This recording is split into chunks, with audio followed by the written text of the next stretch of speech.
तो hey guys, welcome back our YouTube channel. तो आज के इस वीडियो में मैं आपको पढ़ाने वाला हूँ complete MCQ class 12th physics का। ठीक है ना।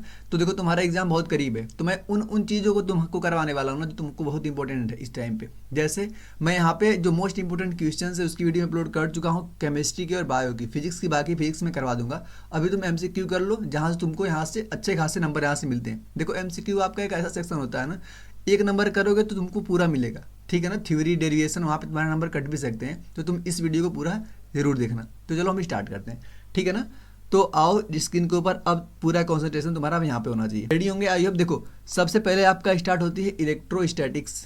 ठीक है ना। इलेक्ट्रोस्टैटिक्स की आपको थ्योरी शॉर्ट नोट्स आपका रेडी होगा, तो आप क्वेश्चन करना स्टार्ट करिए। सबसे पहले क्वेश्चन देखो क्या बोल रहा है कि द इलेक्ट्रिक फील्ड इंटेंसिटी, मतलब आपको E at point due to charge कितना दे दिया आपको, 20 न्यूटन पर कुलाम। मतलब तुम लिख लो कि भैया ये हमको क्या दे दिए, ई दे दिए कितना, 20 न्यूटन पर कुलाम। चलो एक चीज मिला। What will be the electric field intensity at the distance is half. जबरदस्त क्वेश्चन है। तुम सबसे पहले क्या कर लो ना कि यह 20 रख के तुम इलेक्ट्रिक फील्ड निकाल लो। फिर जब डिस्टेंस आधी होगी ना, तो उस टाइम पे तुमसे पूछें कितनी इलेक्ट्रोस्टैटिक्स होगी। बिल्कुल इजी सा क्वेश्चन है। यहाँ पे देखो, आपका यह रहा तुम्हारा option number A, B, C, D. अब देखो यहाँ पे फॉलो आता है, ई इक्वल टू के Q1 Q2 अपॉन में आर स्क्वायर। एक क्यू होता है ना, के क्यू अपॉन में आर स्क्वायर, ये तुम्हारा फार्मूला होता है। चार्ज तो देखो तुम्हारा कांस्टेंट है, चार्ज कांस्टेंट तुम बोल सकते हो कि भैया E inversely proportional to r square. तुम यहाँ से बोल सकते हो E1 अपॉन में E2 equal to R2 upon में R1 का होल स्क्वायर। इसको बिल्कुल तुम लिख सकते हो। अगर नहीं दिक्कत होगी तो बताना तुम। पहले E1 तुम बोल दो भैया, पहले E1 ई था। ठीक। जैसे ये नहीं बोलो, और E2 तुमको निकालना है। चलो ठीक, कोई दिक्कत नहीं। R2 कितना हो गया, हाफ। तो इसको क्या कर दो तुम, R/2 का होल स्क्वायर कर दो। पहले R ही रहा होगा, आर स्क्वायर। तो तुम्हारे यहाँ से कितना हो गया, आर स्क्वायर से आर स्क्वायर कट गया, नीचे R/4 आ जाएगा। तो E1 अपॉन में E2 इक्वल टू तुम्हारे यहाँ पे आ रहा है क्या, 1/4। तुमको क्या बताना है, E2।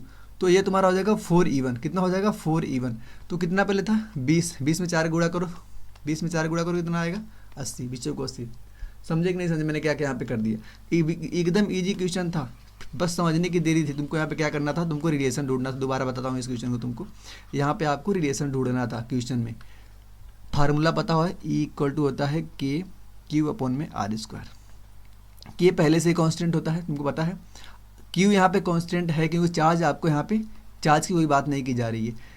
लेकिन यहाँ पे वेरिएबल क्या है, डिस्टेंस। तो डिस्टेंस रिलेशन ढूंढ लो। तो तुम यहाँ बोलोगे भैया ई इनवर्सली प्रोपोर्शनल टू होता है आर स्क्वायर। ये रिलेशन तुमको मिल गया।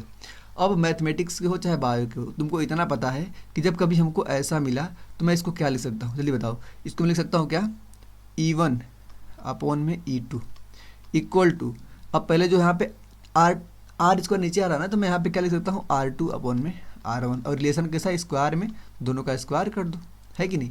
अब यहाँ पे E1 और अपन में E2 जैसा है वैसा रहने दो, वैल्यू पुट करो। R2 कितना हो गया है, देखो यहाँ पे लिखा है R2, यहाँ पे कितना हो गया है, आधा हो गया है। कितना हो गया, आधा। तो R को R/2 कर दो। पहले कितना था, पहले R ही था। अब इसका भी तुम स्क्वायर करोगे और इसका भी स्क्वायर करोगे। अब बस इसी को सॉल्व करना है। अब जब इसको आगे सॉल्व करोगे तो क्या आ जाएगा तुम्हारा, E1 अपॉन में E2। अब यहाँ से देखो, यह आर स्क्वायर और यह आर स्क्वायर कट जाएगा, और यहाँ पे 2 का स्क्वायर होगा 4। तो यहाँ पे कितना आ गया तुम्हारा, 1/4। तो यहाँ पे जो E2 की वैल्यू आ रही है, E2 इक्वल टू आ रहा है तुम्हारा 4E1। और E1 की वैल्यू तुमको गिवन है कितना क्वेश्चन में, 20। तो तुम यहाँ पे क्या करोगे, E2 इक्वल टू लिखोगे 4 × 20। कितना आ गया, 80 न्यूटन पर कूलम। इतना ईजी वे में बताया, अगर समझ गए तो ठीक है, नहीं समझे तो तुम भाई कमेंट करना कि भैया नहीं समझ आया। इसका आंसर आ जाएगा क्या, ऑप्शन नंबर बी। दूसरे क्वेश्चन पे आओ। Question number second, the capacitance of a parallel plate capacitor increase when. चलो बोल रहा है ना कि अगर मान लो हमारे सामने पैरेलल प्लेट कैपेसिटर है, उसका कैपेसिटेंस किस किस परिस्थिति में चेंज हो सकता है। पहला ऑप्शन दिया है, अगर उनके बीच की डिस्टेंस को हम क्या करें, इंक्रीज कर दें। प्लेट की डिस्टेंस इंक्रीज कर दो आप।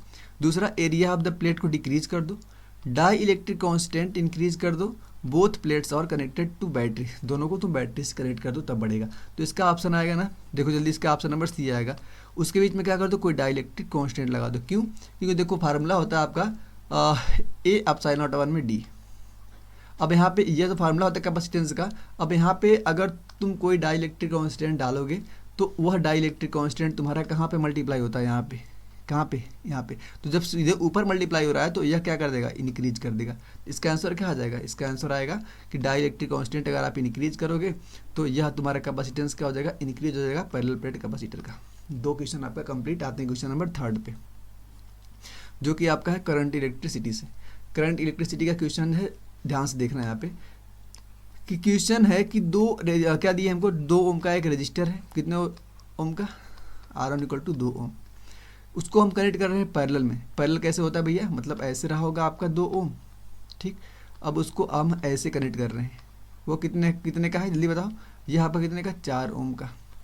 और इसके इक्विवेलेंट रेजिस्टेंस सब देखो, अच्छा अरे यार इतना ईजी है ना, सिंपल। तुम क्या करो, 4 दूनी 8 अपन में 6, कितना आ जाएगा तुम्हारा, 2 चौको 8, 2 3 6, 4/3। 4/3 का मल्टीप्लाई करोगे तुम्हारा आ जाएगा 1.33। देखो मैं मल्टीप्लाई हिंदी में ही करूँगा, कोई दिक्कत तुमको नहीं होना चाहिए, तुम अपने हिसाब से कर लेना। मैं ऐसे फास्ट करता हूँ इसलिए मैं ऐसे करता हूँ। Question number 4, the drift velocity two of electron in conductor increase when. बोल रहे हैं ना कि ड्रिफ्ट वेलोसिटी इलेक्ट्रॉन की किस केस में तुम्हारी इंक्रीज होती है। फार्मूला तुमको पता होगा क्या होता है, I इक्वल टू NEAVD, ये होता है ना फार्मूला, NEAVD। अब इसमें किस किस कंडीशन में होगी इंक्रीज ड्रिफ्ट वेलोसिटी। तुम अगर यहाँ पे VD निकालो, VD तो I और नीचे यहाँ पे क्या आ जाएगा NEA। तो इंक्रीज करवाना है ना, तो करंट को हमें इंक्रीज करवाना पड़ेगा। करंट को इंक्रीज, तो करंट को दे रहे हैं डिक्रीज, तो ये तो गलत हो गया, ठीक है ना। Number of electron density, area of cross section decrease करना पड़ेगा। एरिया ऑफ क्रॉस सेक्शन अगर हम डिक्रीज करेंगे तो VD हमारी बढ़ेगी, सही तो लग रहा है। ड्रिफ्ट वेलोसिटी BD, ये तो हम लिख दिया हमने, increase having the voltage, increase करेंगे I, दस द इंक्रीज VD,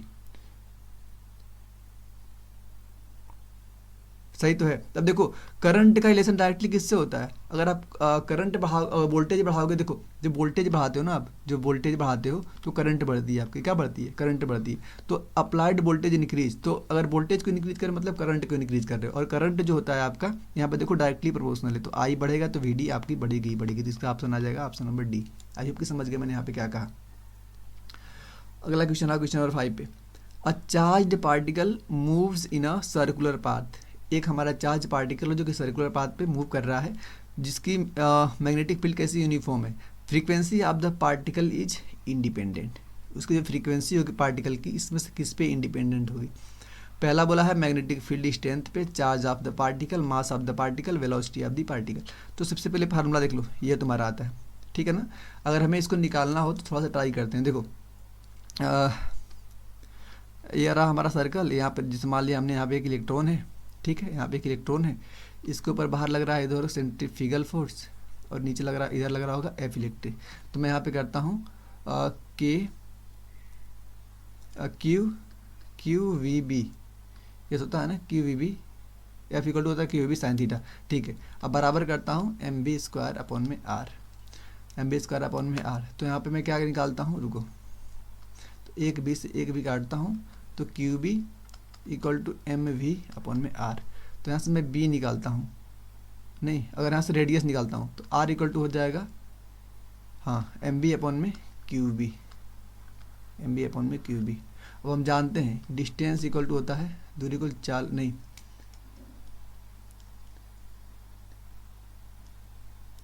हाँ, अगर मैं यहाँ पे क्या कर दूँ 2 पाई और R की जगह पे मैं यह वैल्यू पुट कर दूँ, यह वैल्यू, तो वो क्या निकाल लिया आपने, डिस्टेंस निकाल लिया। फिर आप यहाँ से टाइम निकालोगे, और जैसे टाइम निकालोगे, टाइम का उल्टा होता है, टाइम पीरियड का उल्टा होती है फ्रीक्वेंसी, तो यहाँ से तुम ये रिलेशन निकालोगे। देखो मैं रिलेशन निकालने का बता रहा था, तो मैं रिलेशन कैसे निकालोगे। अगर फार्मूला डायरेक्ट याद है तो ठीक है, नहीं याद है तो तुम ऐसे निकाल सकते हो फार्मूला। और इस फार्मूले से हमको दिख रहा है जो वेलोसिटी ऑफ द पार्टिकल पर डिपेंड नहीं करेगा, क्योंकि मास फार्मूले में है तो करेगा, चार्ज फार्मूले में है तो करेगा, मैग्नेटिक फील्ड स्ट्रेंथ फार्मूले में है तो करेगा। बस यहाँ पे क्या हमको नहीं दिख रही, वेलोसिटी का जिक्र इस फार्मूले में नहीं होगा, तो फ्रीक्वेंसी जो होती है वेलोसिटी ऑफ द पार्टिकल पे डिपेंड नहीं करती, ये कहना चाह रहे हैं। Question number 6, the torque on a magnetic dipole in a uniform magnetic field is maximum. बोल रहे हैं कि टार्क किसी मैग्नेटिक डाइपोल में यूनिफॉर्म मैक्सिमम कब होगा।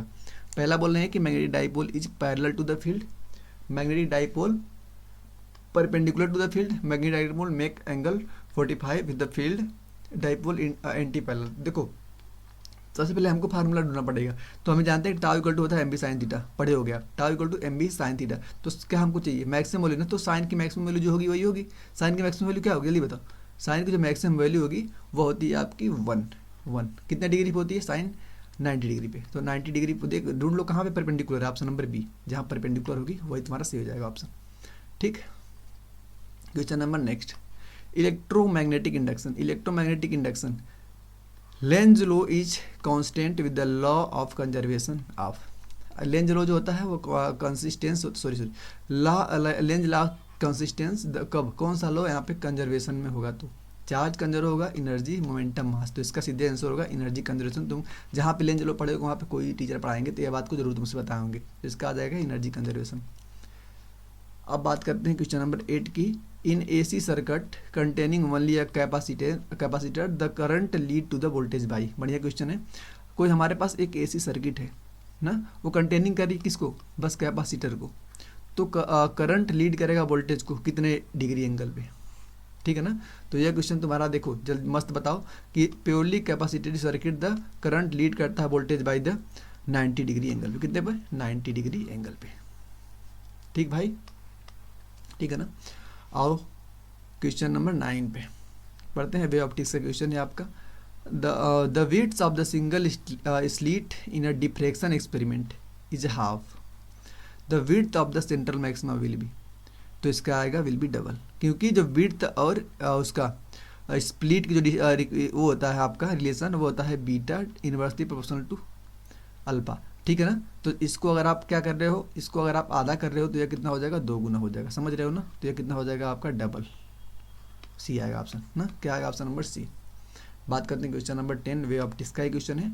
Double slit experiment. तो फ्रिंज विड्थ होती है किससे अफेक्ट होती है, तो देखो फ्रिंज विड्थ का फार्मूला होता है beta equal to lambda capital D upon में स्मॉल डी, ठीक है ना। स्मॉल डी आपकी जो होती है डिस्टेंस बिटवीन स्लिट होती है, कैपिटल डी जो होती है डिस्टेंस बिटवीन द स्क्रीन होती है। तो अब यहाँ पे लेमडा पर डिपेंड कर रही है डिस्टेंस, और डिस्टेंस किस पर नहीं कर रही है, सब पे डिपेंड कर रही है ना। डिस्टेंस बिटवीन द स्लिट जो कि यहाँ पे स्मॉल डी है, वेवलेंथ ऑफ द लाइट करेगी लेमडा पे, distance between the slit and screen capital D. तो इस प्रकार से सब पे डिपेंड कर रही है, कोई दिक्कत नहीं।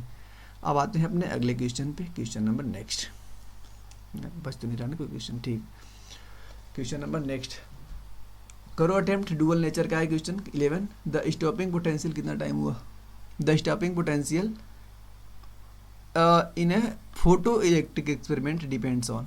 स्टॉपिंग पोटेंशियल जो होता है आपका फोटो इलेक्ट्रिक एक्सपेरिमेंट में किसके ऊपर डिपेंड करता है, तो इंटेंसिटी ऑफ लाइट के ऊपर, frequency of light, work function of the B और सी।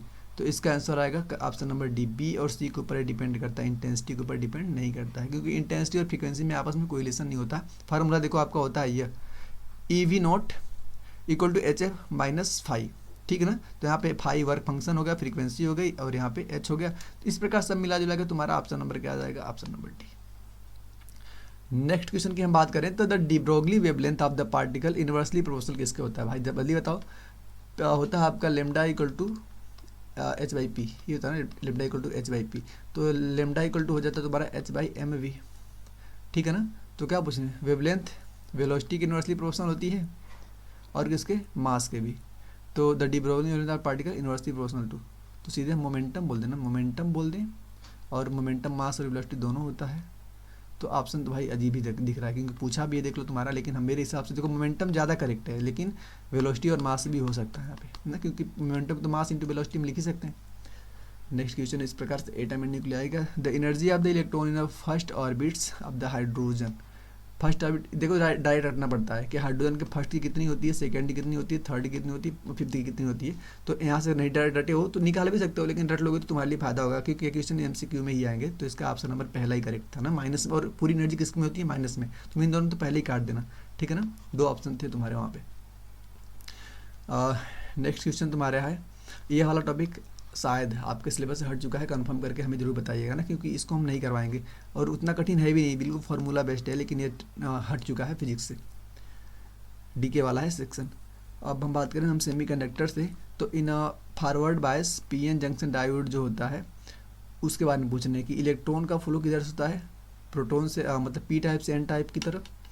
इलेक्ट्रॉन जो फ्लो करता है एन से पी, नो करंट का फ्लो, ओनली होल फ्लो। तो इसका जो करेक्ट आंसर आएगा ऑप्शन नंबर बी ना। इलेक्ट्रॉन का फ्लो होता है कहाँ से, एन टाइप से पी टाइप में, क्योंकि in forward bias electron flow करते हैं N to P, and the hole जो फ्लो करते हैं कहाँ से, पी टू एन।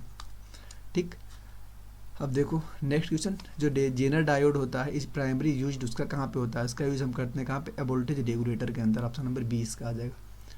अब हम बात करते हैं next question 17, the refractive index of the material of a prism कितना दे दिया हमको, म्यू की वैल्यू दे दी हमको 1.5, एंगल ऑफ प्रिज्म ए दे दिया हमको 30। द मिनिमम डेविएशन का फार्मूला अगर सीधे आप रटे हैं तो ठीक है, इसका फार्मूला होता है क्या, 2 थीटा माइनस ए। ठीक है, तो और म्यू दे दिए, तो म्यू के लिए ये इसको हम यूज करेंगे इस फार्मूले को, जहाँ पे हमारा एंगल कितना दे दिए 30 डिग्री। तो इस प्रकार अगर मैं यहाँ पे लिखूँ 30 दूनी 60 माइनस 30, तो इसका आ जाएगा 30। ठीक है ना, सीधे एकदम फार्मूला बेस्ड क्वेश्चन है, बिल्कुल घबराने की दिक्कत यहाँ पे नहीं होनी चाहिए। तो इस प्रकार हमने देखो, अब आ रही आपके कौन सा चैप्टर, अल्टरनेटिंग करंट बचा था क्या। Next, resolving power of telescope increase. अगर हम रिजॉल्विंग पावर कर टेलीस्कोप की इंक्रीज करते हैं तो decrease in wavelength of the lights, decrease the diameter of the objective lens, increase in the focal length of the eyepiece, increase the magnification. तो इसका answer आ जाएगा आपका ऑप्शन नंबर फर्स्ट। इसका ऑप्शन आ जाएगा option number first. Alternating current का एक क्वेश्चन है, जबकि मैं करवा चुका हूँ। अब जो क्वेश्चन होंगे तुम्हारे रिपीट हो रहे हैं ना, तो अभी इस प्रकार की सीरीज तुम्हारी और आगे बहुत सारी आने वाली हैं। ऐसा मत समझना कि भैया एक ही में हो गया क्या, क्योंकि 20-20 क्वेश्चन से तो कुछ होने वाला नहीं है। तो इस प्रकार से ऐसे कर करके मैं तुम्हारे एग्जाम तक इतना क्वेश्चन करवा दूंगा कि तुम्हारा एमसीक्यू डायरेक्ट हमारी इसी वीडियो से मिलने वाले हैं ना। जल्दीबाजी करके मैं उन क्वेश्चन को नहीं सेलेक्ट कर रहा हूँ जो कि इरिलेवेंट है, क्वेश्चन वही आएंगे जो यहाँ पे रिलेवेंट है, वह क्वेश्चन आया ना है, लेकिन वहाँ पे जो मैं कॉन्सेप्ट बताऊंगा उससे आपको क्वेश्चन जरूर फंसे।